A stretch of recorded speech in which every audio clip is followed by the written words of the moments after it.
सबसे पहले मैंने स्टार्ट किया what do you mean bye transactions, because transaction is the base of bookkeeping and accountancy. So transactions are the dealings between the two persons, right, which involves exchange of goods and services for money or money's worth. Very simple definition. Dealings between the two persons, minimum two persons hone chahiye. One is a buyer, another is a seller, right, which involves exchange of goods and services. One will sell the goods, another will buy the goods. One will provide the services, another will receive the services. Involving money or money's worth. Those should be monetary transactions. Those should be measured in terms of money, because in the accounts we have to record them. We can only record if we can measure them in terms of money. Try to understand. We can measure in terms of money. Example, आप आपके girlfriend को मिलने बाहर गए lockdown के बाद, आप इधर उधर घूमे वगैरह सब. It is an event, yes, but this event does not amount to transaction, because there is no expenditure, there is no receipt, कुछ नहीं है. However, if you go to a coffee shop and you purchase a coffee, now this event has resulted into expenditure. This result into transaction.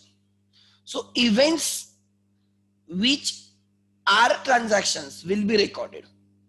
आप मिलने गए, that is an event. But आपने coffee shop पे गए, जाके आपने कुछ खर्चा किया, that is a transaction. So try to understand. We don't record all the events. We record only those events which results in the transactions. So transaction is the base of accounting, bookkeeping. And in India, we record the transactions in the Indian rupee. In other countries, they record the transactions in their local currency. India की local currency is rupee. US में जाओगे तो you will find their accounts in the dollars. So we record our transactions. We record our transactions in the local currency. Suppose Infosys has a office in USA and obviously in India. So जो India की जो branch है, India की जो उनकी branch है या company है, ये जो ट्रांजैक्शंस कर रही है, they will record in the Indian rupees. वही उनकी यूएस की जो ब्रांच है, वहां पे जो ट्रांजैक्शंस कर रहे हैं, they are making payment of the salaries to the employees. वहां पे वो रेंट पे कर रहे हैं, वहां पे वो इंटरेस्ट पे कर रहे हैं. Try to understand. वहां पे वो सर्विसेज सेल कर रहे हैं, दे रहे सर्विसेज प्रोवाइड कर रहे हैं. They are receiving money for that. All those transactions will be recorded in the US dollar, because always remember the transactions are recorded in the local currency. आप कहाँ पे हो? A MNC मतलब multinational company like IBM, Accenture, Cognizant, right? These are MNCs, multinational companies. Their main country is something else, not India. They have offices in India. So जो India के जो transactions हो रहे इंडिया के offices में, they are being recorded in the Indian rupees. However, वहां के जो ट्रांजैक्शंस हैं, they are being recorded in their local currency. एक ही ऑर्गेनाइजेशन है, but has a presence across the globe. जितने कंट्रीज में रहेंगे, उतने उनके अकाउंट्स भी रहेंगे. Try to understand. हाँ, at the end, they consolidate the account. Consolidate मतलब कंसोलिडेशन मतलब क्या? एक इकट्ठा करना. सो सपोज एक कंपनी, उनके 4 कंट्रीज में अकाउंट्स हैं, बुक 4 कंट्रीज में ऑफिसेस है, तो for every country they have separate accounts, right? तो at the end to find out overall profit, तो country 1 plus country 2 plus country 3 plus country 4, चारों के एक ही अकाउंट्स बनाए जाएंगे for their assessment. Try to understand. वो कंसोलिडेशन होता है, that we are, that is not the part, that is a part of C final. So मैं आपको समझा क्या रहा हूं, try to understand. So transactions are record in the local currency, ये मैंने सबसे पहले कवर किया था. फिर मैंने बोला था कि गुड्स मतलब क्या, डेफिनेशन में था, right, exchange of goods and services. Goods are the things in which you do the business. Goods are those things which are purchased with the intention to resell. Example, laptop shopping के लिए laptops, विजय sales के लिए electronic gadgets, मैंने कुछ example दिए थे. वही city corporation एमिनोरा के लिए, right, the flats constructed by them are the goods. Goods are the things in which you do the business. So, मैंने बोला goods क्या होते हैं? The things which are purchased with the intention to resell and make a profit. हमने purchase करते time ही हमारा दिमाग में था कि हम उसको सेल करेंगे और प्रॉफिट कमाएंगे. The Vijay Sales purchase electronic gadgets from various companies with the intention it will sell it to its buyer at a higher margin and will earn the profit. So those are the goods. वहां से मैंने एक और चीज बोली कि good, what do you mean by fixed assets? Fixed assets are the things which are purchased with the intention to use, intention to resell goods, intention to use into the business, fixed assets. You have purchased plant, machinery, robots, vehicles, right, computers, laptops, building, land, you have purchased to use into business and not to sell. हाँ, कभी ना कभी cell करोगे, 10-15 साल के बाद scrap बोल के सेल करोगे. But was that your intention? No, your intention was to use. Like hospital purchase ambulance. Why they have purchased ambulance? To sell to someone? No, they have purchased so that they can use it into their business. Hospital purchase ambulance is a fixed asset for hospital. वही ambulance, वही Omni purchased by Nexa from the Maruti. Nexa purchased Omni from the Maruti, right? Jahangir purchased same Omni from Nexa as an ambulance. So जब Maruti से Nexa ने purchase की, what was the intention of the Nexa? To purchase in and to sell. So वही Omni, वही vehicle Nexa के लिए goods है. But जब जहांगीर हॉस्पिटल में वही परचेस किया, right, in the form of ambulance, their intention is to use it. वही नेक्सा जहांगीर के लिए फिक्स एसेट्स है. कमोडिटी वही है, व्हीकल ही है, बट इंटेंशन अलग अलग है. नेक्सा का इंटेंशन है उसको रीसेल करके प्रॉफिट कमाना, गुड्स, एंड जहांगीर हॉस्पिटल का इंटेंशन है उसको यूज करना, to provide their services, to use in their business. And ये दिन के लिए नहीं यूज करना, सालों साल यूज करना. Is a fixed asset. So हमने समझा था गुड्स क्या होते हैं. We sell the goods, we purchase the goods and we sell the goods. When we purchase the goods, we may purchase on cash basis और on credit basis, and we sell those goods to our customers on cash basis और on credit basis. So transactions are of the two types, cash transactions and credit transactions. Always remember, whenever you say transactions, you have to also settle the transaction. So there are two parts. One, transaction, and another is the settlement of the transaction. Transaction means purchase of the goods is a transaction, sale of the goods is a transaction, purchase of fixed assets is a transaction, right? Loan taken is a transaction. Loan repayment is a transaction. Interest paid is a transaction. Salary paid is a transaction. Right? Printing and stationery purchase is a transaction. Transactions बोल रहा हूं. And दूसरा होता है उनका settlement. If transaction and the settlement at the same point, जब transaction हो रहा है तभी पेमेंट कर रहे हो, उनको कैश ट्रांजैक्शन बोला जाता है. Like you purchase goods, you paid simultaneously. आपने गुड्स परचेस किया आपके सेलर से एंड आपने तुरंत पेमेंट कर दिया. Such transactions are the cash transactions. You sold goods to your buyers and आपने तभी कैश कलेक्ट की. So sale of the transaction, sale of the goods is a transaction, and collection is a settlement. It is at the same point of time, it is a cash transaction. On the contrary, ध्यान देना, if settlement is postponed in the future, transaction आज हो रहा है, settlement बाद में होगा, is a credit transaction, उधारी के transaction. Means you purchase goods from your sellers. हमने आज 10 लाख के गुड्स परचेज किए, हम 1 हफ्ते के बाद, 2 हफ्ते के बाद, 1 मंथ के बाद, 2 मंथ के बाद पे करेंगे. पे करना बाकी है, ट्रांजैक्शन हो चुका है, ट्रांजैक्शन हो चुका है, transaction is done, settlement is postponed, it is a credit transaction. I have sold goods to my buyers of rupees 15 lakhs. He will pay me after 1 week, after 2 weeks, after month, after 2 months. Transaction हो चुका है, sale of the goods is a transaction, but the settlement is postponed in the future. This is a credit transaction. This is a credit transaction. Now, आगे ध्यान देना. So, date of the transaction and settlement of the transaction. If same, cash, otherwise credit. So when there is a cash transaction, there is no receivable and payable. किसी से लेना भी नहीं, किसी को देना भी नहीं, because settlement हो चुकी होती है. जब कैश ट्रांजैक्शंस होते हैं, लाइक कैश परचेस के टाइम में मैंने परचेस किया और मैंने पेमेंट किया है, मुझे फिर से कुछ नहीं देना है उसको. कैश सेल के टाइम में मैंने सेल किया और उसने मुझे पैसे दिए, I am not suppose to receive anything from him now.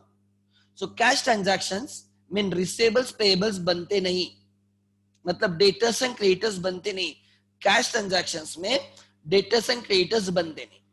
Cash sale and credit, cash sale and cash purchases में डेटर्स क्रेडिटर्स बनते नहीं. On the contrary, credit transactions generates receivables and payables, because credit transaction में settlement postpone हो जाती है. Like I have purchase goods on credit, मैंने goods purchase किए on credit, तो मैंने परचेस किया, ट्रांजैक्शन हुआ है, बट पेमेंट मैं बाद में करने वाला हूं.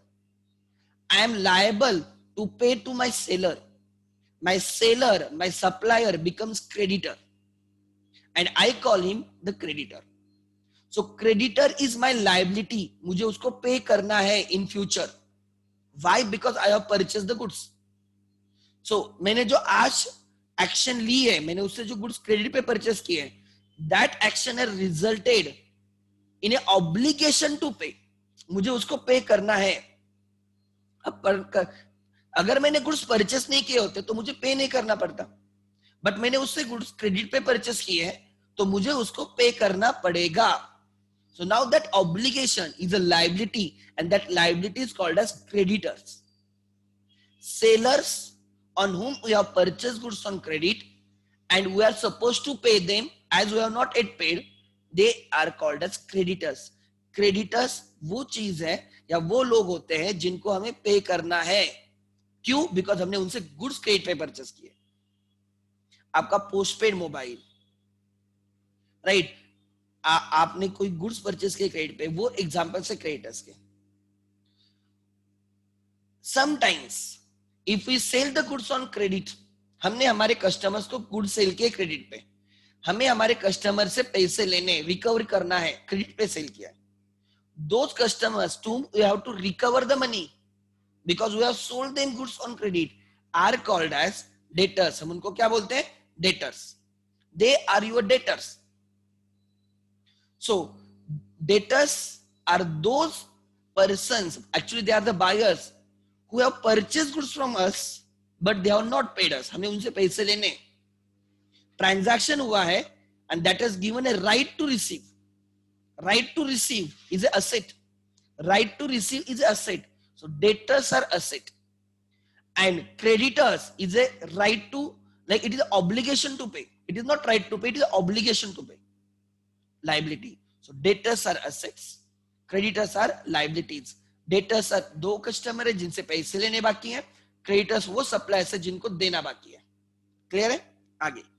So transaction, cash transaction, credit transaction, उसके बाद डेटर्स, क्रेडिटर्स. थोड़े फॉर फिक्स एसेट के बारे में बात की थी. फिर मैंने बोला था, right, What do you mean by assets? Assets are the resources owned and controlled by the enterprise giving future economic benefits. They are the rights. They are the things, the properties owned by you. Owned by you. You are the owner. You have the right. Assets are of two types, fixed asset and current asset. या आप उसको बोलते हैं non-current assets and current assets. Fixed assets are the assets which are purchased by the business, acquired by the business, right? Constructed by the business. Purchase किए होंगे या construct किए होंगे आपने, दोनों में से एक. Which you have purchased with the intention to use it for the long term. Your intention is to use it for the long term into your business. They increase your capacity. Fixed assets increase your capacity. They increase your efficiency. Try to understand. आपकी capacity increase करते हैं, आपकी efficiency increase करते हैं, right? They give benefit for the long term. वो एक साल के लिए benefit नहीं देते. They give benefit for more than 1 year. And they are non-recurring in the nature. 4 मैंने बोला. They increase the capacity and efficiency. They are there for more than 1 year. Their benefit will be everlasting, long, right? They are non-recurring in the nature. And the intention is to use and not sell. They are fixed asset. Example, land purchase by the farmer is a fixed asset of the farmer. Land purchased by a manufacturer so that he will construct factory on the land is a fixed asset for him. Plant and machinery of the sugar factory is fixed asset of the sugar factory. Plant of the Mercedes, right, is fixed asset of the Mercedes. Plant of the JSW Steel, JSW in Alibag is their fixed asset. Plant of the Bajaj in the Aurangabad, 400 acres का plant है, is their fixed asset. उस plant, machinery, land, building, try to understand. Pune Municipal Corporation की जो building है, it is a fixed asset of the PMC, Pune Municipal Corporation.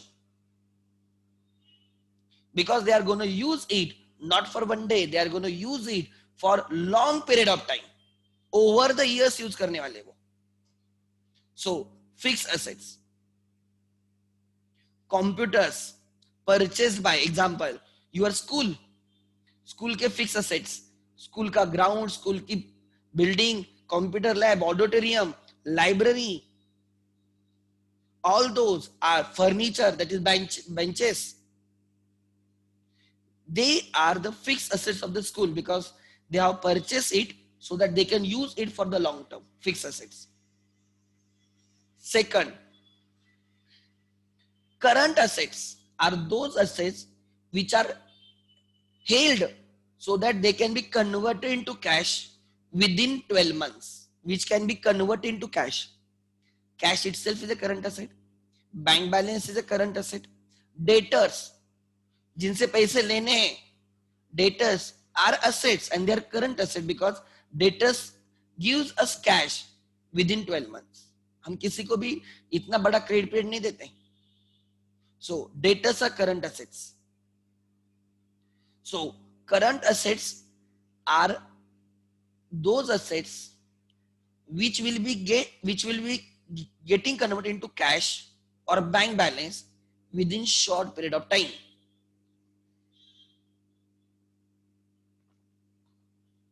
They changes on daily basis.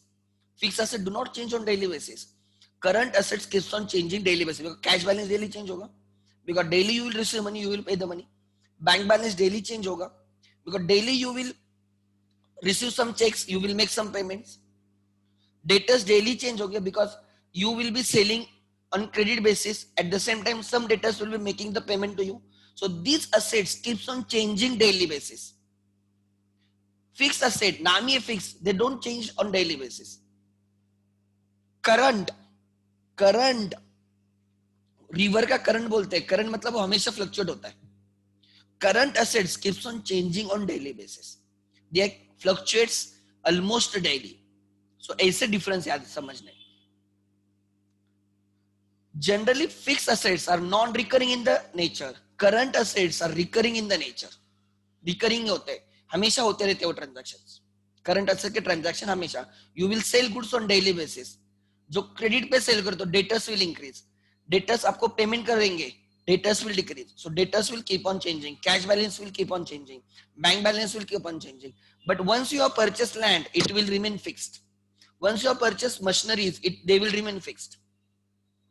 You don't purchase land on daily basis, you don't purchase fixed assets, robots, computers, furnitures on daily basis, because you are not doing business in them. Inventory or stock is also your current asset. Inventory or stock, because you purchase the inventory, you sell the inventory, purchase sale, stock purchase karo, sell karo, purchase karo, sell karo, goods I mean, they keep on changing, it is current asset. फिर asset से मैं गया liabilities पे, मैंने liabilities में बोला liabilities are obligation, financial obligation of the business, the things which you are suppose to pay, जिनको आपको पे करना है, they are your liabilities. Example, you have taken the loan, you have to repay it, it's your obligation, right? Liability. You have purchased goods on credit, goods लिए credit पे देने पड़ेंगे, creditors are your liability. Capital, you have taken money from the owner, owner has invested into business, कभी ना कभी तो उसको पैसे देने पड़ेंगे, capital is a liability. Try to understand. So they are your liabilities. Liability मतलब पे करना पड़ेगा, क्यों? बिकॉज कोई ट्रांजैक्शन हुए उसके वजह से पे करना पड़ेगा. There have been some transactions and those transactions have made you obligated to pay. Without transaction there can not be liability, ये भी समझ लेना. Without transaction there can not be asset, there can not be income, there can not be expense, there has to be a transaction pay first. So those transactions which results in liabilities, your obligation has increased. So capital is a liability of the business, loan taken is a liability of the business, creditors is a liability of the business, salary payable, rent payable, any payable is a liability, any payable is a liability. Payable represents your obligation, is your liability. Then कभी ना कभी हमें वो pay करना पड़ेगा, may be with interest और without interest, as the case में be. Then उसके बाद मैंने बोला what do you mean by incomes, assets, liabilities, incomes. Incomes are the things incomes are those inflows, right, which generates revenue for you. Inflows which generate liabilities are liabilities. Inflows which generates, right, obligation is a liability. You taken a loan, it is inflow, पैसे मिले, but it is not revenue, it is an obligation to repay, वो liability है. You have taken capital from the owner, inflow हुआ है, पैसे मिले आपको, मैं मान रहा हूं पैसे मिले, inflow है, but that inflow has generated what? Obligation, liability. Try to understand. On the contrary, you sold goods to customers and customers had paid you, that is also inflow, पैसे मिले, inflow है, but that inflow has not resulted in obligation. आपको फिर से पैसे return नहीं करने, वो आपके ही है. Try to understand. You have provided the services as a chartered accountant, you have provided the services to your clients, financial services, consultancy services, taxation services, accounting services, and you have charged him and उसने आपको payment किया है, that is also inflow, but you are not obligated to refund. आप refund करोगे? नहीं. Are you obligated to repay? No, it's your. So कहाँ पे? तो top में लिख लेना, very important, लिख लेना top में. Inflows which generates obligation, inflows which generate obligations to repay, inflows which generate obligation to repay.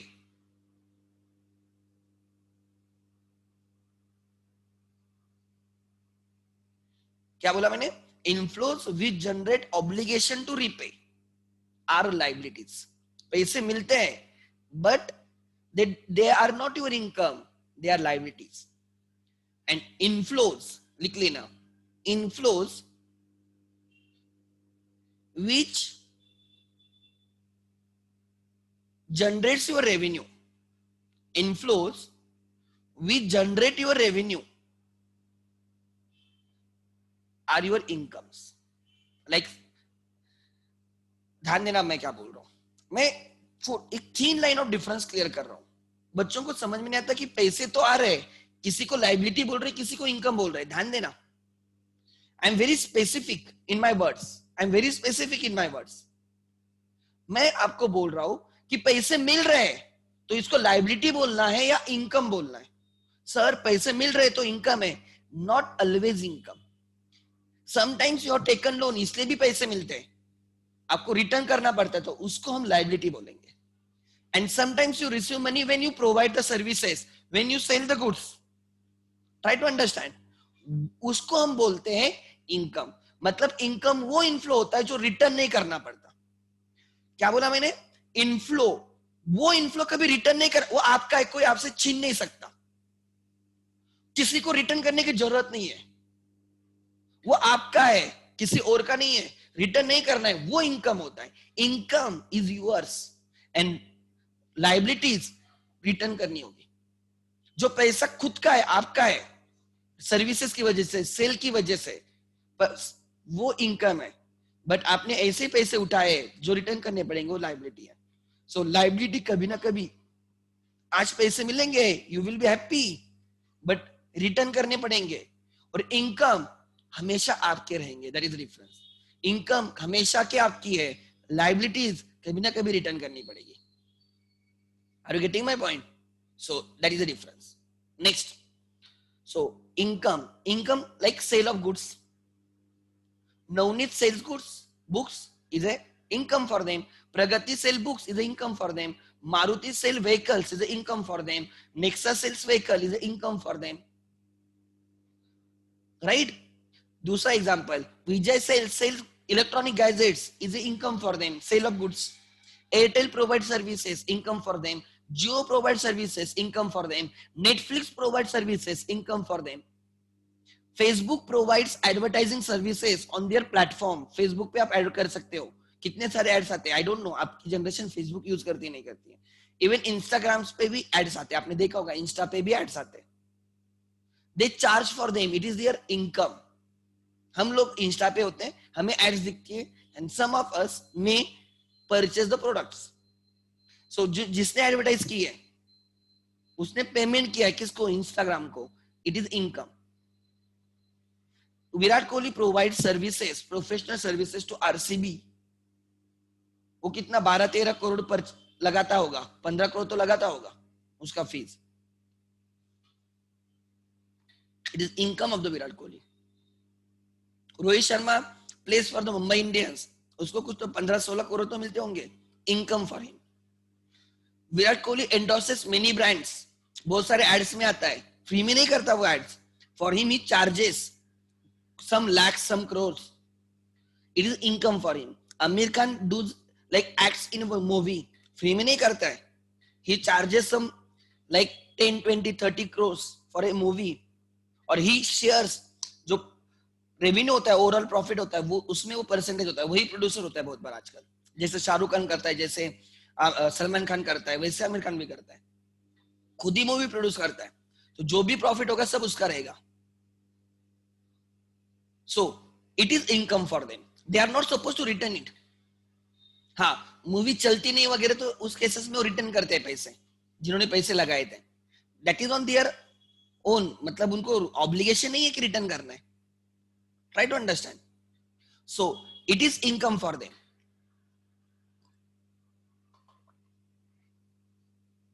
Are you getting my? Ravi Shastri is providing coaching services to Team India.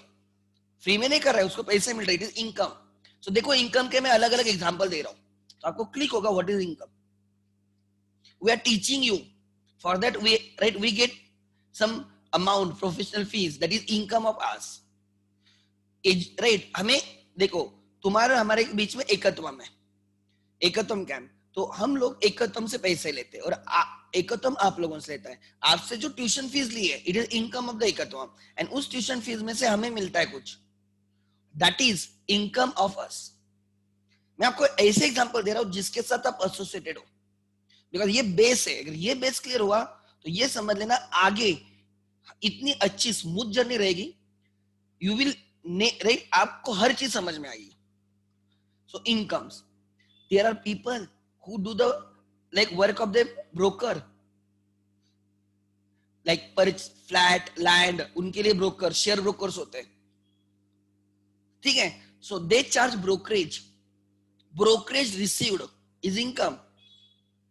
Rent received, Pune में कितने सारे लोग PG पे उनके rooms, घर देते हैं, hostel पे देते हैं, right, that is income, income for them. Rent received is income, brokerage received is income, commission received, there are people who work on a commission, there are people who work on a commission, it is their income, उनको return नहीं करना होता है वो, it is their income. So incomes are source of livelihood, income नहीं तो right you cannot survive, you cannot meet your expenses, and वहां से जनरेट होता है term expenses. Expenses are those outflows, ध्यान देना, मैंने पहले समझाया आपको लाइबिलिटी एंड इनकम का bifurcation, they are inflows, liability and right income का बाइफर्केशन इनफ्लोज से थ्रू मैंने किया। अब मैं समझा रहा हूं आउटफ्लोज, अब मैं क्या समझा रहा हूं आउटफ्लोज, ध्यान देना। I am trying to tell you outflows, you have to make the payment. If you have to acquire the fixed asset, you have to pay for them. Free में फिक्स असेट नहीं मिलते, ठीक है, you have to acquire them. Second, so you have to pay for them, fix asset purchase करने पड़ेंगे। Second, आपको expenditure भी पे करना पड़ेगा, फ्री में नहीं होगा।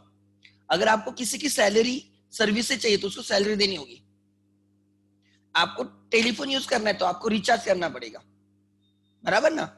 अगर आपको इंटरनेट चाहिए तो आपको पेमेंट करना पड़ेगा, रिचार्ज करना पड़ेगा या बिल पे करना पड़ेगा। आपको प्रिंट आउट निकालना तो पेजेस परचेस करने पड़ेंगे। सो फ्री में तो कुछ नहीं होता।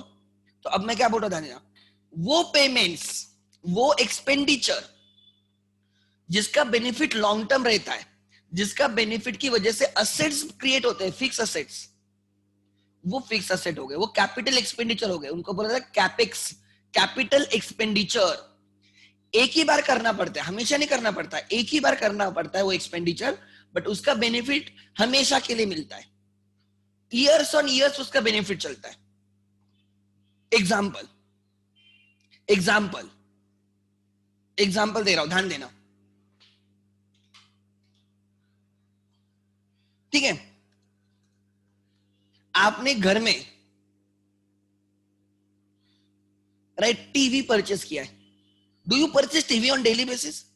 नो, आपने एक ही बार परचेस किया है and that TV is being used for years after years after years. खर्चा एक ही बार किया है, पेमेंट एक ही बार किया है, एक्सपेंडिचर एक ही बार किया है, बट बेनिफिट सालों साल मिल रहा है।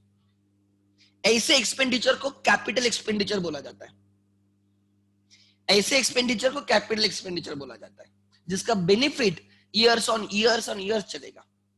दूसरा एक्सपेंडिचर, आपने व्हीकल परचेस की 10-15 लाख देके, 4-5 लाख देके, आपने एक ही बार पेमेंट किया है, एक ही बार परचेस किया है।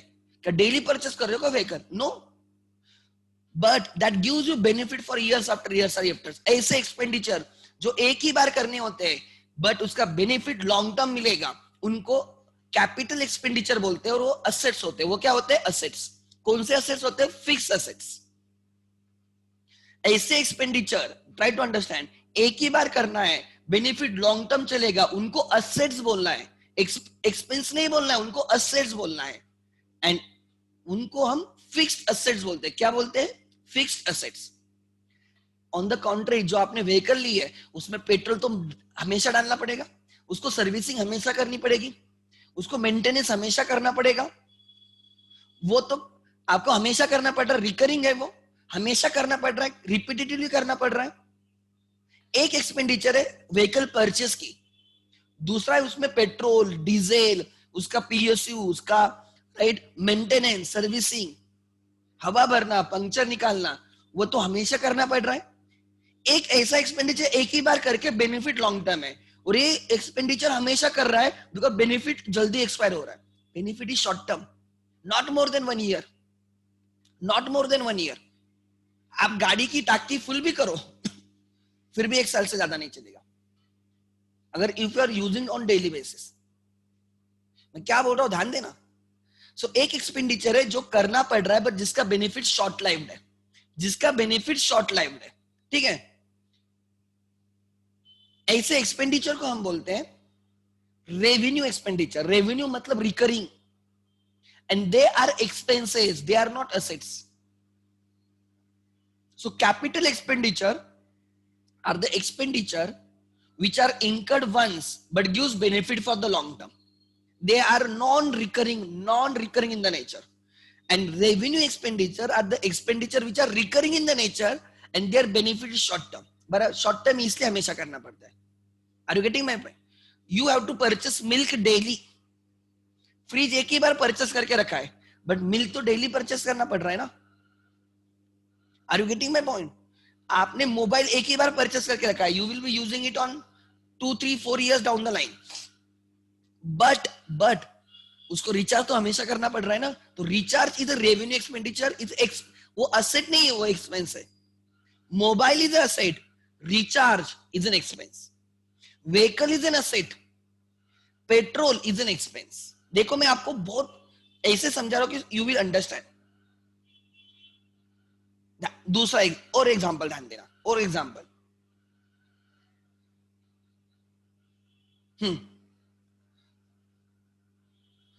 आपने ध्यान देना,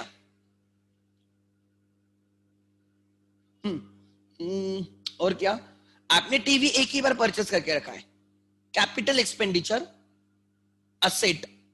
वो क्या है? Asset, that is fix asset.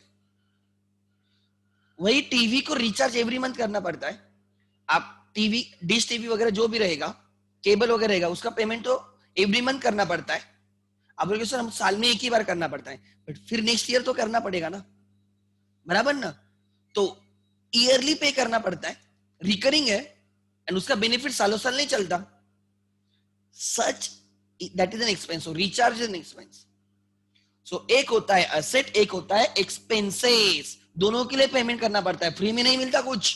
Free में मिलेगा तो अकाउंट्स में नहीं आता वो, because in the terms of money major होना चाहिए। फ्री की चीजें बुक्स में नहीं, किसी ने आपको गिफ्ट दे दिया टीवी, बिजनेस को किसी ने गिफ्ट दे दिया TV, you won't record it, आप उसको रिकॉर्ड नहीं करते बिकॉज उसके लिए आपने पेमेंट नहीं किया है, because assets involves cost. Try to understand, अगर कोई चीजें फ्री में मिलती तो अकाउंट्स में नहीं आती वो। सेकंड, ध्यान देना मैं क्या बोल रहा हूं। आपने कंप्यूटर परचेस किया, ठीक है, कंप्यूटर परचेस किया और उसमें कुछ प्रॉब्लम आ गया, तो आप रिपेयर सेंटर गए और रिपेयर सेंटर वाले ने बोला इसका 1000 2000 रुपए लगेंगे रिपेयर करवाने के। Repairs do not create any asset, it helps you to maintain the asset. वो एसेट को यूज करने के लिए हेल्प कर रहा है, मेंटेन, वो कैपेसिटी इंक्रीज नहीं कर रहा है। Try to understand. So revenue expenditure expenses are short lived, उनका बेनिफिट शॉर्ट टर्म होता है, they are recurring in the nature, हमेशा करने पड़ते हैं, and they are the expenses which do not create any new asset. नई asset नहीं बनाते वो, they do not create any new asset, they help you to maintain existing asset. जो asset है वही मेंटेन करने के लिए होते हैं, तो servicing, repairs, they maintain the asset. Capital expenditure increases the asset, increases the efficiency, capacity. Revenue expenditure are the expenses which maintain that capacity. They do not increase the capacity, they maintain the capacity. So एक होते हैं assets, एक होते हैं expenses. So expenses में कौन कौन से आ गए? Salary, rent, right? Printing and stationery. उसके बाद आप बोलोगे right wages, wages paid. उसके बाद आप बोलोगे right purchase of good itself, purchase of goods itself is an expense. फिर जैसे sale of goods is income, purchase of goods is an expense. उसके बाद देयर आर मेनी, जो अभी मैंने आपको समझाए, एक लिस्ट दी थी मैंने, if you remember, right.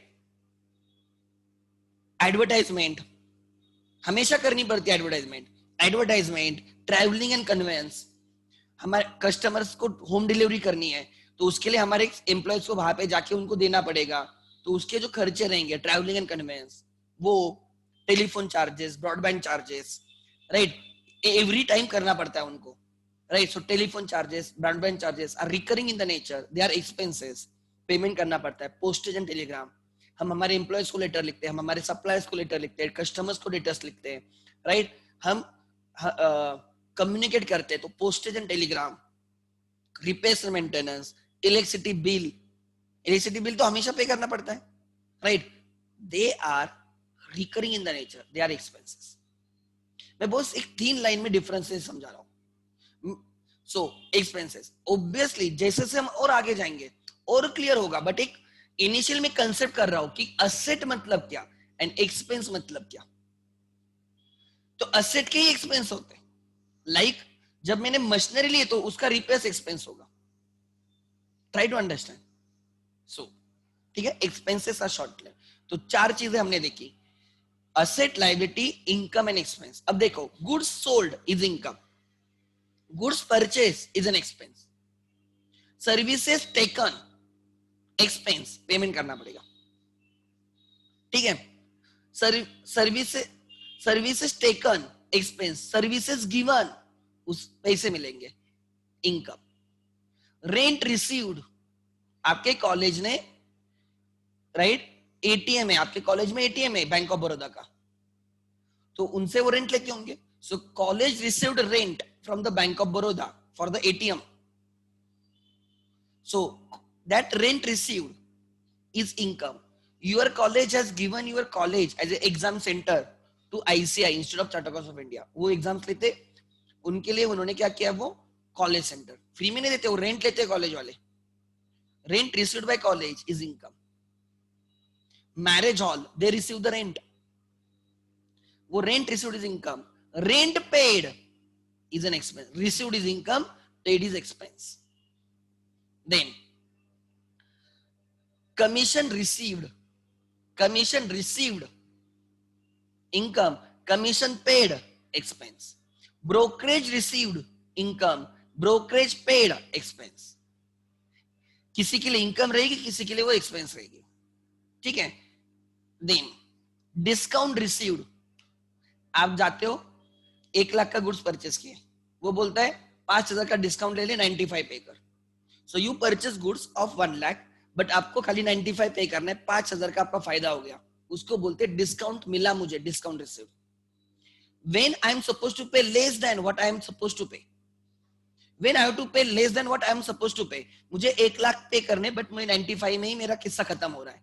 I got a discount, I received discount, it's my gain, incomes and gains, ये मेरा गेन है।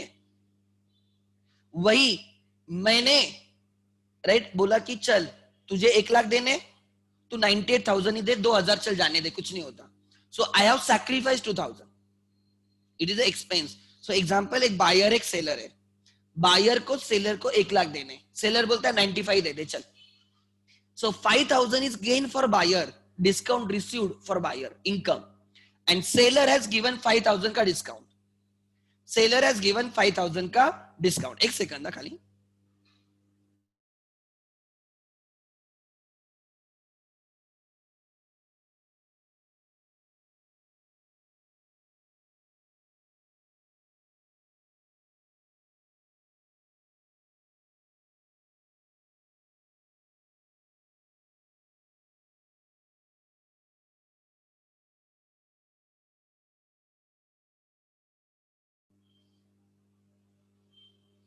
यस, ध्यान देना क्या बोल रहा हूं।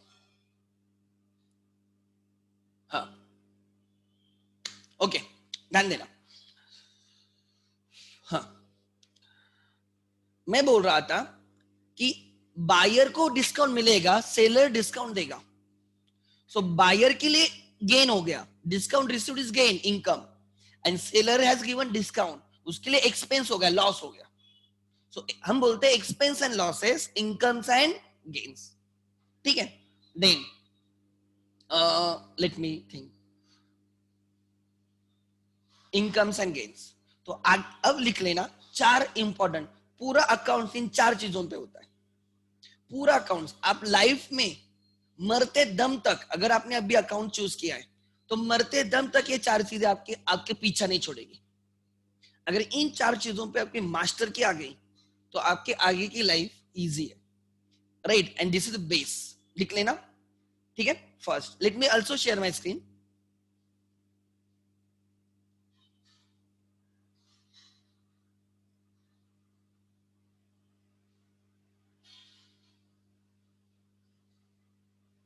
Let me share my screen.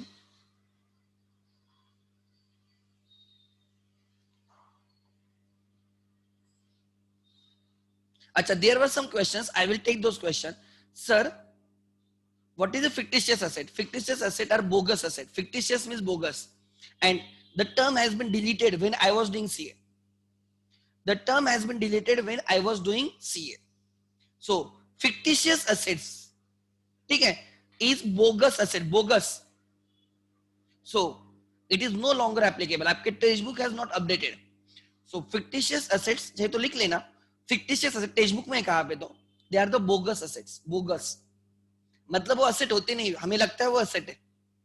Example, आपके मम्मी पापा आप पे बहुत सारा खर्चा कर रहे हैं, you will right make a good career वगैरह, और आप कुछ नहीं करते. एंड में वो बोलेंगे तू बोगस है, तेरे में हमें लग रहा था तू इन्वेस्टमेंट है हमारे लिए, हम जो भी खर्चा कर रहे थे तुम लोगों पे, राइट, वो असेट है हमारी, बट तुम असेट नहीं, तुम बोगस असेट हो. वो हो गई fictitious asset. Fictitious assets are losses. लिख लेना.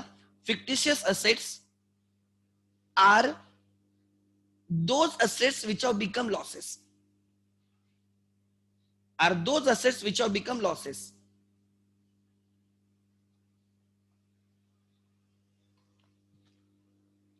एग्जाम्पल, आप रिलेशनशिप में हो एंड आपको लगता है आपकी गर्लफ्रेंड आपके लिए असेट है, हमेशा आपके साथ में रहती है वगैरह वगैरह. ब्रेकअप होने के बाद बोलता है ये बोगस था. तो दैट असेट जो पहले असेट थी अब वो बोगस असेट हो गई, उसको बोला जाएगा फिक्टिशियस असेट. दिखने में लगती है असेट बट वो असेट होती नहीं. दिखने में लगती है वो असेट है बट वो असेट होती नहीं. The term has been deleted in I think 2005-6. 2005-6 में डिलीट की गई है. We are in 2020. 15 साल हो चुके ऑलमोस्ट टर्म डिलीट करके, फिर भी टेक्स्ट बुक में. Next, is the land capital expenditure? Obviously Sejal, it's a capital expenditure because you have purchased land with a use, with the intention to use, long term, non-recurring in the nature. All this signifies it is a fixed asset. Capital expenditure matlab, right, fixed assets. Capital expenditure matlab fixed assets. Revenue expenditure matlab expenses like telephone bill paid, broadband bill paid, advertisement paid, salary paid, wages paid, advertisement done, ये revenue expenditures आ गए, मतलब expenses. ठीक है. What do you mean bye deferred revenue expenditure? अभी deferred revenue expenditure के अभी time नहीं आया है. डेफर्ड रेवेन्यू एक्सपेंडिचर मैं बाद में समझाऊंगा बिकॉज अभी हमें एसेट एंड एक्सपेंसेस में फर्क नहीं पता है ठीक से. तो डेफर्ड रेवेन्यू आऊंगा तो और कंफ्यूजन रहेगा. थोड़ा थोड़ा मैं deferred revenue is on hold, अभी मत उसका ज्यादा ध्यान मत देना, वो मैं थोड़े उसका मैं बाद में एग्जांपल दूंगा. Again, deferred revenue expenditure concept has been deleted from the accounting. However, Companies Act follows this concept. Companies Act follows this concept. मैं समझाऊंगा वो क्या होता है. The two concepts have already been deleted.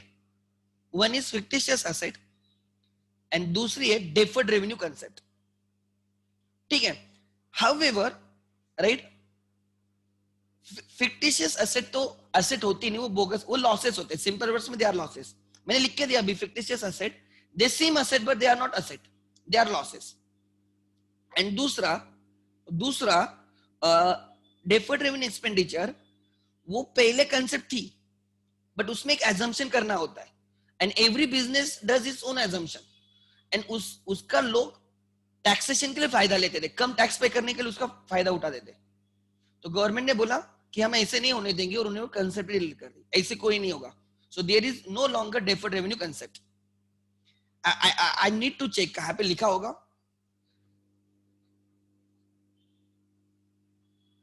मैं ये भी समझाऊं कि डेफर्ड रेवेन्यू कंसेप्ट उन्होंने एयर इंडिया के लिए लाई थी. डेफर्ड रेवेन्यू कंसेप्ट खाली एयर इंडिया के लिए एप्लीकेबल थी. वो भी समझाऊंगा ऐसे क्यों. वो कंसेप्ट जब आएगी deferred revenue expenditure applicability, I don't know.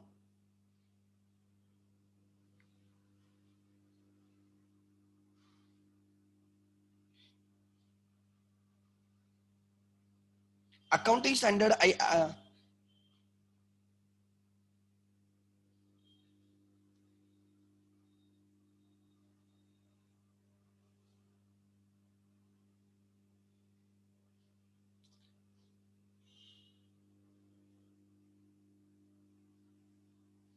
ठीक है, मैं बाद में ले लूंगा. मैं आपको अकाउंटिंग स्टैंडर्ड का रेफरेंस दूंगा, प्रॉपर अकाउंटिंग स्टैंडर्ड लेके आऊंगा, और मैं वहां पे एयर इंडिया का भी एग्जांपल दूंगा. ठीक है. सो देन मैं मेरे एक सीक्वेंस में जा रहा हूं, हम वैसे करेंगे. ठीक है. सो हमने ये देखा था एक्सपेंडिचर ऑफ द 3 टाइप्स. एक एक्सपेंडिचर ऐसा होता है जो असेट परचेस करने को हेल्प करता है, एक्वायर करने को हेल्प करता है, नई असेट बनती है, नई असेट, वो कैपिटल एक्सपेंडिचर. एक ही बार करना पड़ेगा बट लॉन्ग टर्म बेनिफिट होगा. एक ही बार करना पड़ेगा बट लॉन्ग टर्म होगा.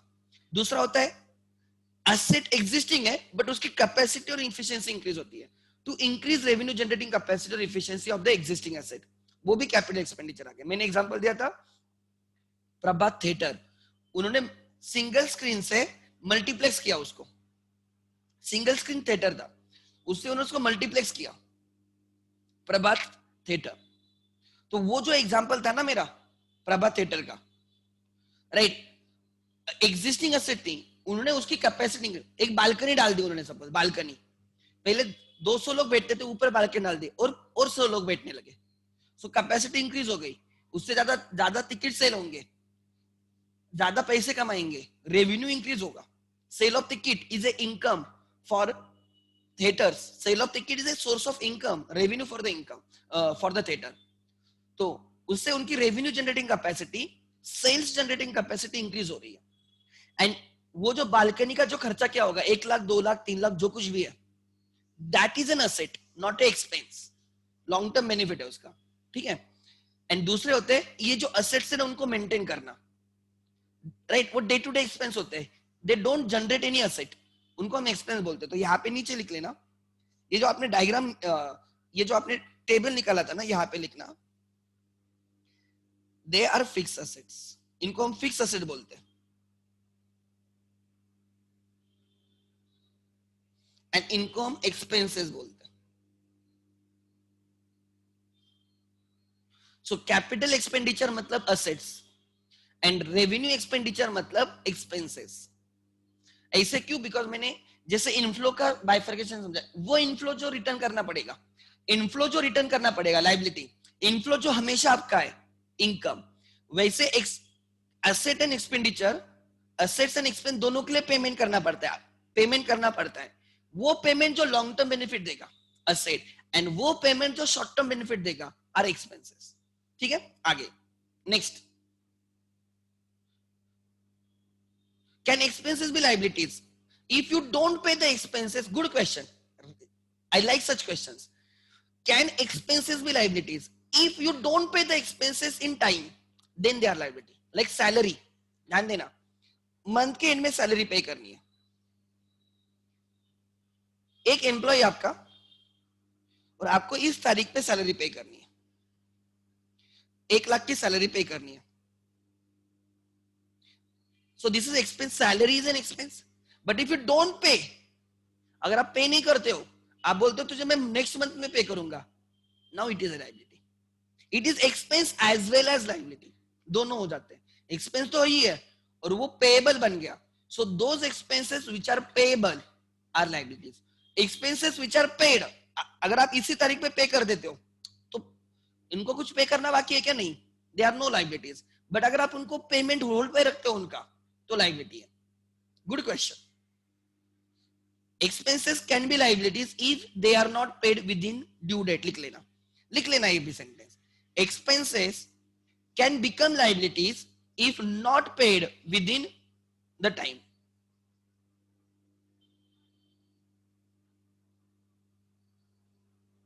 Expenses if not paid within time becomes liabilities. Expenses if not paid within time becomes liabilities.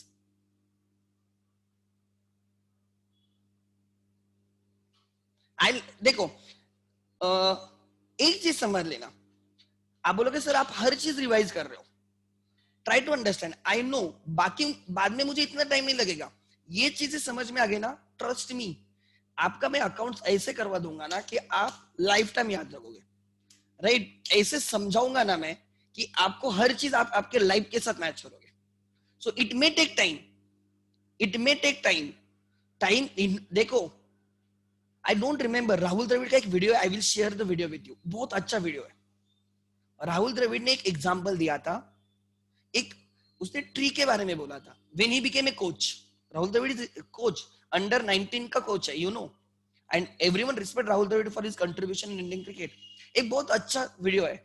तो उसने बोला था कि अब एक पेड़ का एग्जांपल दिया था उसने, कि वो पेड़ जब आप लगाते हो 5-6 साल वो उसमें ग्रोथ ही नहीं होती है, बाम्बू या कुछ तो उसने एग्जांपल दिया था, मुझे चेक करना होगा, ठीक है, मैं उतना नहीं ध्यान दिया, कंसेप्ट इज मोर इंपॉर्टेंट. वो जो पेड़ लगाता है ना, बोलता है 5-6 ईयर्स उसको कोई इंप्रूवमेंट नहीं दिखती, वो जितना है उतना ही दिखता है. तो जो लगाने वाला है वो सोचता है साला ये बढ़ ही नहीं रहा है, मतलब वो डेली उसको फर्टिलाइजर डालता है, पानी डालता है, उसकी केयर लेता है, बट वो ग्रो ही नहीं हो रहा है, मतलब पेड़ दिखता उतना ही है 5-6 years down the line suppose, and all of a sudden वो इतनी स्पीड से इंक्रीज होता है कि उसने उसको डेली दिखता है कि यार बढ़ रहा है, ऐसे दिखता है, लिटरली बढ़ रहा है, बढ़ रहा है, बढ़ रहा है, समझ में आ रहा है, ऐसे दिखता है, अरे बढ़ रहा है, इतनी स्पीड से बढ़ता है वो. तो उसने उसका रीजन बोला था कि द प्रीवियस 5 to 6 years वो खुद के रूट्स डेवलप कर रहा था जो हमें दिखते नहीं, जमीन के अंदर वो रूट्स बना रहा था, राइट, स्ट्रॉन्ग करता है वो खुद के रूट्स, सो दैट बाद में जब ग्रो होगा ही कैन सस्टेन. सो जो रूट्स है ना वो दिखते नहीं, ट्राई टू अंडरस्टैंड. तो हमें रूट्स डेवलप करने, ग्रोथ अपने आप होगी उस पेड़ की तरह. I need to check on YouTube, I will share the video, बहुत अच्छा video, and obviously Rahul Dravid का ने एग्जांपल दिया, मतलब वो कुछ तो उसमें पॉइंट होगा, because he himself is a success story. So मैं आपको एग्जांपल दे रहा हूं, तो इट विल टेक टाइम, हम अभी बेसिक्स कर रहे हैं, बट बेसिक्स इतने अच्छे से करने ना, तो आगे डिफिकल्ट नहीं जाएगा इतना, मैं 100% दावे के साथ बोलता हूं, आई हैव बीन टीचिंग, मैं हमेशा मैं आज से नहीं, मैं खुद स्टूडेंट था तब से सिखाता हूँ, मेरे दोस्तों को मैंने सिखाया विन 11th and 12th, उनके डाउट सॉल्व करना, उनको जो स्कूल में नहीं या कॉलेज या क्लासेस में नहीं समझता था मैं उनको बाद में सिखाता हमारे दोस्तों में. सो आई नो कि बच्चों के डाउट क्या होते हैं, बच्चे को डाउट बेसिक्स में होते हैं, बाद में नहीं होते, बेसिक्स ही नहीं पता होता है उनको, बेसिक्स क्लियर तो एवरीथिंग इज क्लियर. सो अभी मैंने एक स्टेटमेंट यूज किया, मैंने बोला expenses if not paid within the period, within the due date becomes liabilities. Salary pay नहीं की, सपोज मार्च की सैलरी मार्च में पेड नहीं की, तो मार्च के एंड में वो लाइबिलिटी बन जाएगी. मार्च का रेंट मार्च में पेड नहीं किया, तो मार्च के एंड में लाइबिलिटी बन जाएगा. टेलीफोन बिल, आपको मैसेज आता है, देखो आपका अगर पोस्ट पेड है, your bill is outstanding, your bill is outstanding, आपकी लाइबिलिटी है वो, आउटस्टैंडिंग मतलब आपको पे करना है. नेक्स्ट, ठीक है. हाँ, अभी यहाँ पे मैं क्या लिख के देने वाला था, कोई मुझे हिंट देगा एग्जाम्पल के पहले?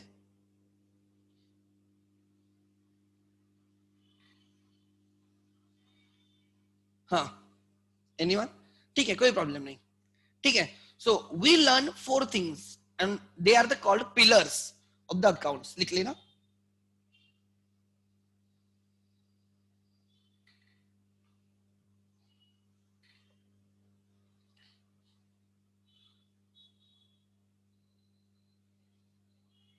सबसे पहले आते events. Events generate transactions.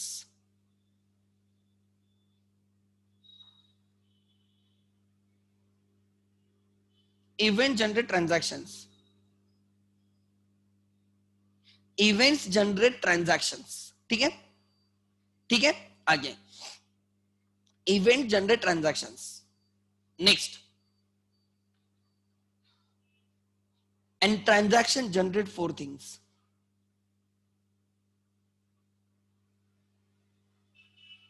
Some transaction generate assets. Some transaction generates liabilities.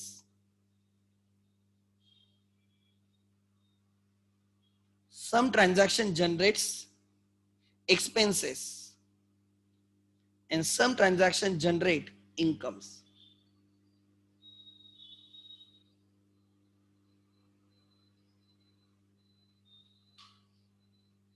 ठीक है,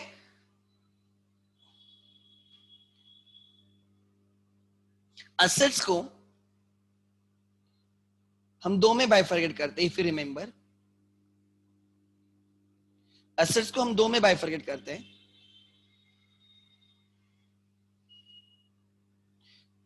non current assets, that is fixed asset.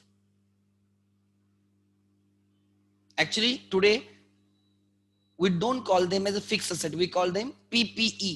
PPE, property plant and equipment, मैं लिख के देता हूं, डोंट वरी। और नॉन करंट एसेट्स या फिक्स्ड एसेट।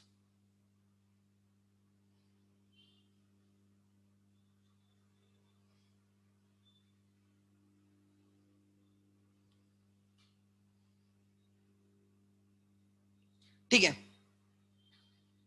इनको हम दो में डिवाइड करते हैं, one tangible and intangible, tangible fixed assets and intangible fixed asset. Intangible मतलब जिनका फिजिकल सब्सटेंस नहीं होता, गुडविल, ट्रेडमार्क, कॉपीराइट, पेटेंट्स। मैंने एग्जांपल दिया था, उनसुक वागड़ू वगैरह याद रहेगा, 3 इडियट्स का। पेटेंट्स, कॉपीराइट्स, मैंने 2 स्टेट्स का एग्जांपल दिया था, right?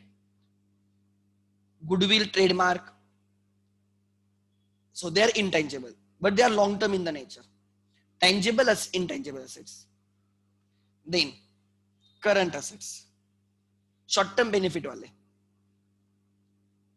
which can be get converted into cash within a short period of time, which gets converted into cash within short period of time, right?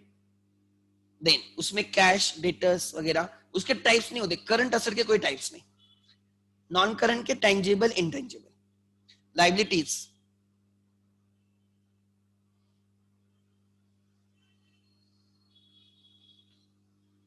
on the basis of source, on the basis of source, किसने पैसे दिए? Internal and external.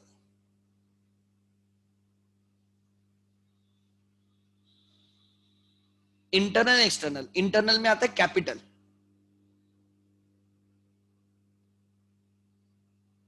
External में आता है loans etcetera, loans, creditors, right?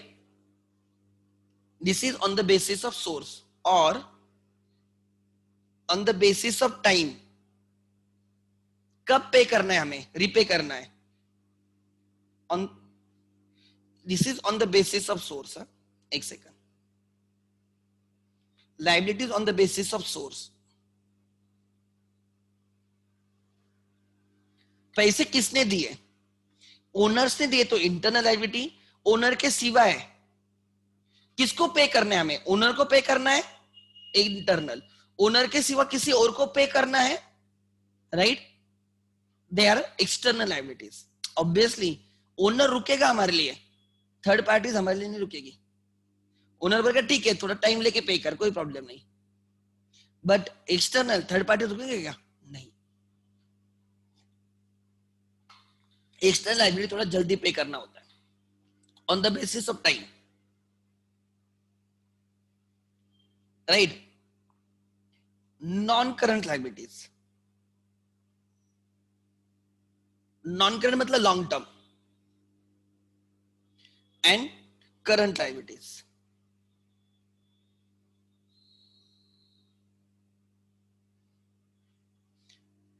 Like long term, non current मतलब long term, that is long term.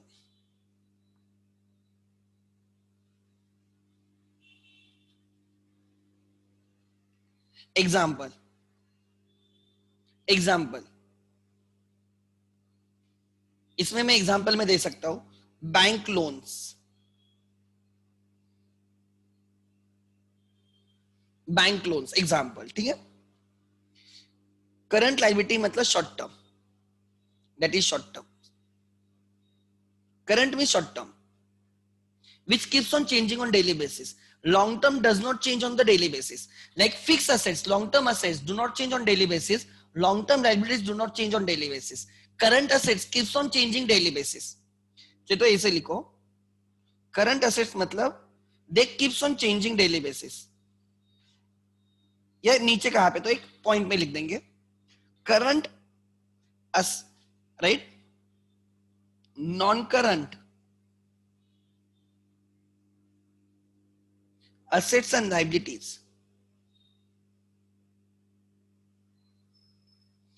they are long term in the nature, long term in the nature. Second, they are long term in the nature. Second, they are long term हुआ, non recurring in the nature, daily नहीं होते. Third, they are, और क्या बोलूंगा मैं, long term बोला मैंने, non recurring बोला, और do not change on daily basis, do not change frequently. Current मतलब एग्जैक्टली उल्टा.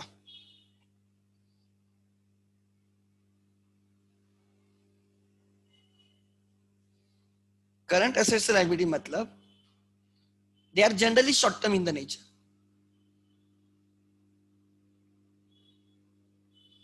In nature they are generally recurring in the nature, हमेशा होते रहते, चेंजेस होते रहेंगे उनमें, एंड डू चेंज फ्रीक्वेंटली, उनमें चेंजेस हमेशा आते हैं.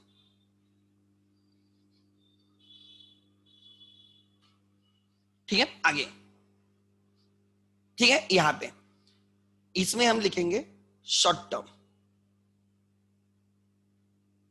ठीक है, short term. Example creditors, example creditors. Then expenses and incomes. Expenses में मैं एग्जाम्पल लिखता हूं तो और क्लियर हो जाएगा. Example purchase of goods is expense. Income क्या रहेगा, sale of goods. Then expenses में रेंट पेड, इनकम में क्या रह सकता है, rent related, rent received.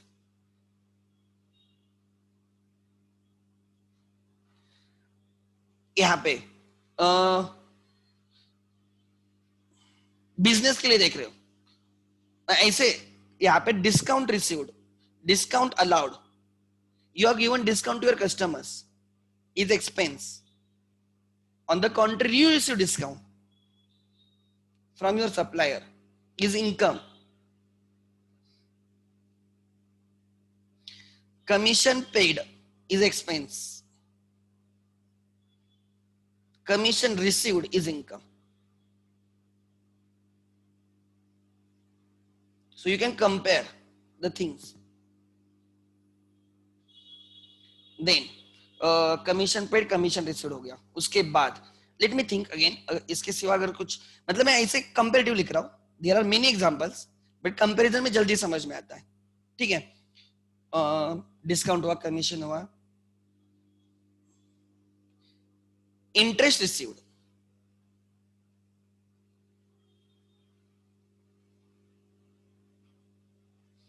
Sorry interest paid is an expense, पहले एक्सपेंस लिख रहे हैं ना. Interest received is income. Dividend received or dividend paid is expense. Dividend received, companies gives dividend to its shareholders,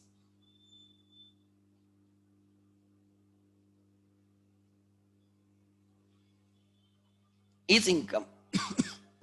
ठीक है. सो ये चार्ट है और हमारे लिए मैटर क्या करेगा आगे से पता है. मैं हमेशा इन चार चीजों पे फोकस करूंगा. What do mean by assets, what do mean by liabilities, what do mean by expense, what do you mean bye income. ठीक है. What do you mean bye income. Now आगे एक सेकंड, कुछ एग्जांपल है तो मैं आपसे डिस्कस कर सकता हूं. एक सेकंड. आपके टेक्स्ट बुक. ठीक है. सो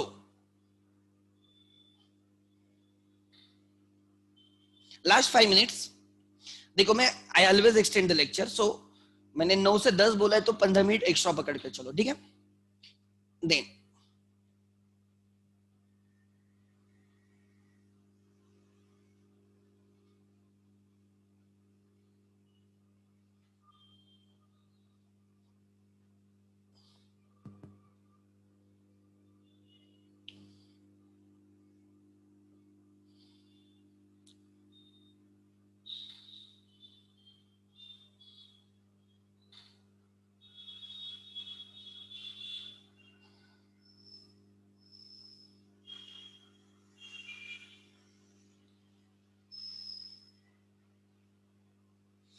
these are some expenses के examples. ध्यान देना. Purchases is expense. Freight carriage is expense. Freight carriage मतलब क्या पता है आपको? Freight carriage देखो, हमारा पुणे में गोडाउन है, हमारा पुणे में गोडाउन है और हमें क्या करना है, गुड्स परचेस करने मुंबई से. हमें मुंबई से गुड्स परचेस करने. हमने मुंबई में गुड्स परचेस किए और गाड़ी में डाल दिए. कैरियर्स रहेंगे ना, वो लेके आएंगे. या हमने रेलवे में डाल दिए, तो रेलवे से पुणे में गुड्स आ रहे हैं हमारे. तो वो जो रेलवे का टिकट रहता है, हमारे लिए टिकट रहता है, राइट. हम टिकट निकालते हैं, गुड्स का टिकट नहीं होता. गुड्स के लिए फ्रेट होता है. फ्रेट, हमें फ्रेट पे करना होता है. When we have to bring goods from one location to another location through railway, when we have to bring goods from one location to another location through railway, railway के via, तो हमें freight पे करना होता है. क्या पे करना होता है? Freight. So freight is expense. Freight paid is an expense. Carriage paid, inward मतलब आ रहा है, जाने इनवर्ड वगैरह जाने दो. Freight paid, carriage paid. To carry goods from one location to another location you have to make the payment. उसको बोलते कैरेज और फ्रेट. वेजेस, जो हमारे इधर लेबर काम करते हैं हम उनको वेजेस देते हैं, मंथली बेसिस पे, डेली बेसिस पे, वीकली बेसिस पे. वेजेस. कोल, गैस, फ्यूल. आपने गदर मूवी देखी होगी, आई होप सो. उसमें एंड में दिखाया, देखो वो रेलवे में वो कोल डालता है. तो रेलवे हैज परचेज दैट कोल. वो कोल क्यों है? बिकॉज उससे उनकी फैक्ट्री चलती है, उनका रेलवे चलती है. सो manufacturing industries purchases coal. Manufacturing industries purchase coal, which is source of energy. To generate the energy, they use or they consume coal. Gas, fuel. Hotel वाले गैस परचेस करते हैं. क्यों? बिकॉज उनको एनर्जी चाहिए जहां पे वो फूड कुक कर सके. तो gas purchase by the hotels is their expense. Cylinder gas. आपके पास 4 व्हीलर है और आप उसको रेंट पे देते हो, ओला, तो गैस पे चलती है. गैस परचेस करना होता है ना, गैस डालना होता है ना उसमें, तो it is an expense. Then some more example. Salaries, rent, taxes paid is an expense. Rent, rates and taxes paid are the expenses. Insurance premium paid, हमें इंश्योरेंस पेड करना होता है. इंश्योरेंस पेड करना होता है. हमें पता है ना, इंश्योरेंस मिलता है. Loss by fire, loss by theft, ऐसे चोरी का लॉस, या हमारा गाड़ी का 2 व्हीलर का इंश्योरेंस निकालते हो. That insurance paid is an expense. Bank charges, bank जो हमारे लिए सर्विसेज देती है, फ्री में नहीं देती, बैंक हमें चार्जेस लगाती है, तो वो हमारे एक्सपेंस होते हैं. Discount allowed given, discount given allowed is an expense. Audit fees, as per government हमें हमारे बुक्स ऑडिट करवा के लेने होते हैं from a chartered accountant. CA आता है, हमारे बुक्स ऑडिट करता है, चेक करके जाता है, हमें उसको फ्री में नहीं काम करता, उसको हमें पेमेंट करना होता है. So audit fees paid to chartered accountants is an expense of the business. उसका इनकम होता है, हमारा एक्सपेंस होता है. ट्रैवलिंग एक्सपेंसेस, हमने एग्जांपल, हमने एक बिजनेस ट्रिप अरेंज की है, बिजनेस ट्रिप, तो राइट, उसके ट्रैवलिंग एक्सपेंसेस, इधर से उधर जाना, उधर से रिटर्न आना, इज एक्सपेंस. एडवर्टाइजमेंट, हमारे बिजनेस के हम एडवर्टाइज कर रहे हैं, जगह जगह पे पोस्टर्स लगाए, राइट, हमने टेलीविजन पे ऐड दी है, रेडियो सिटी पे ऐड दी है, न्यूज़पेपर में ऐड आई है हमारी. So advertisement is an expense. Printing and stationery, print, हमें पेपर्स वगैरह परचेस करने पड़ेंगे ना, so printing and stationery, pen वगैरह परचेस करने पड़ेंगे, बिजनेस में यूज करना पड़ेगा ना, ऐसे ही चलेगा, ठीक है. So printing and stationery is an expense. Interest paid, loan जो लिया है ना उसका interest is expense. Packaging charges, जब गुड्स डिस्ट्रीब्यूट करोगे उसको पैक करके करोगे ना, पैक करके दोगे ना, अमेज़न वाले पैक करके नहीं भेजते आपको, ठीक से पूरा रैपर वगैरह होता है, उसका खर्चा रहेगा ना, वो फ्री में थोड़ी होगा. Packaging charges are expenses. Commission, commission paid is an expense. So these are expense. Income देखो क्या क्या, इनकम, इनकम याद नहीं रखना है, कंसेप्ट समझ लो कि यार एडवर्टाइजमेंट क्या होता है, हम हमारा बिजनेस एडवर्टाइज करते हैं तो हमें पेमेंट करना पड़ता है, हमारा एक्सपेंस होता है, समझा. वैसे फ्रेट मतलब क्या, हमने गुड्स परचेस किए, एक जगह से दूसरी जगह पे हमारे इधर लाने के लिए हमें पेमेंट करना पड़ा, expense. Sales is income, sales is income. Rent received income, commission received income, interest received income, right, interest received is income. Other incomes, discount received income, sale of scrap, भंगार, भंगार में सेल कर दिया, उसके पैसे आ गए, वो income. So these are incomes. So some examples मैंने समझाया आप लोगों को, ठीक है. फ्रॉम मंडे इनका इंप्लीकेशन समझेंगे, मतलब अकाउंटिंग समझेंगे, ठीक है. अब from Monday we will be starting with debit and credit. We will be starting with what is to be debited, what is to be credited, what is accounting entry, etc. etc. ठीक है, clear है. ये जो भी आज का एक kind of revision lecture था, थोड़ा और अंदर गए और थोड़ा बाइफरकेट करने का ट्राई किया. मंडे से we will be starting with what is debit, what is credit, और हमें चार चीजों पे बहुत ध्यान रखना है. ट्रांजैक्शन की वजह से चार चीजें होती है, ट्रांजैक्शन की वजह से चार चीजें होती है, asset, liabilities, incomes and expenses. तो हमें उनकी अकाउंटिंग करनी है, चार चीजों की अकाउंटिंग करनी है, asset, liabilities, incomes and expenses की अकाउंटिंग करनी है, ठीक है. And that will start from the, मेरा लेक्चर मंडे या ट्यूसडे, आई थिंक मेरा लेक्चर ट्यूसडे है, will be starting with the accounting from the Tuesday. But make sure I will be uploading the lectures, do watch them again and again, that will help you to revise the concepts, ठीक है. Thank you.